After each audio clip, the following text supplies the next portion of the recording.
Annapurna studio అనగానే గుర్తొచ్చేది ఒక్కటే, సినిమా సినిమా సినిమా. సో ఈరోజు అన్నపూర్ణ స్టూడియోలోకి ఎంటర్ అయ్యా. విజువల్గా మీకు అన్ని వివరంగా చూపిద్దామని ఫిక్స్ అయ్యి ఈరోజు విజిట్ చేశా. అక్కినేని నాగేశ్వరరావు గారు నిర్మించిన అన్నపూర్ణ స్టూడియో హైదరాబాద్.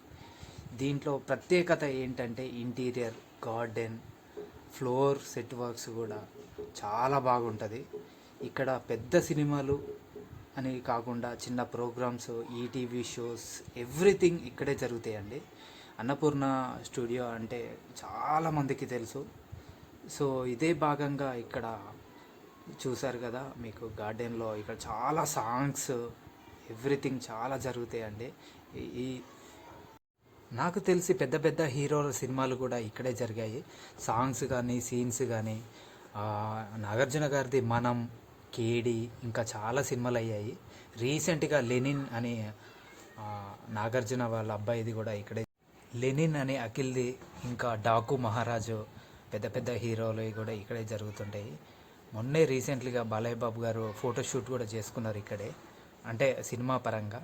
సో నేను కూడా చిన్న గ్లిమ్స్ ఫీల్ అయ్యి ఇలా స్టంట్స్ చేస్తున్నాను. సో ఆలోపే మీకు ఇక్కడ చూపించిందంతా, ఇక్కడ సెటప్స్, ఫ్లోర్ సెటప్, ఇక్కడ ఆట, డి షోస్ కూడా ఇక్కడే జరుగుతాయండి ఈ ఫ్లోర్స్లో. ఇక్కడ మండో హౌస్ అని ఉంటుంది, ఇగో ఇదే చూసారు కదా, ఇదే మండో హౌస్. నాకు తెలిసి నితిన్ అనే సినిమా కూడా ఇక్కడే జరిగింది. ఆ ఇంట్లో సీన్స్ సమంతతో చాలా విజువలిటిక్గా చాలా బాగుంటుంది. ఈ ఫ్లోర్స్లో కానీ సెట్ వేస్తారు. ఆటా షో అయితే డ్యాన్స్ ఇరగదీసేలాగా క్రేజీగా ఉంటుంది. సో ఆలోపే ఇంకా ఎగ్జిట్ అవ్వడానికి టైం అయింది. ఫ్లోర్ బయట నుంచి బయటకు వెళ్ళా. ఇది మన ఈరోజు ఎక్స్పీరియన్స్ చాలా బాగుంది అన్నపూర్ణ స్టూడియో.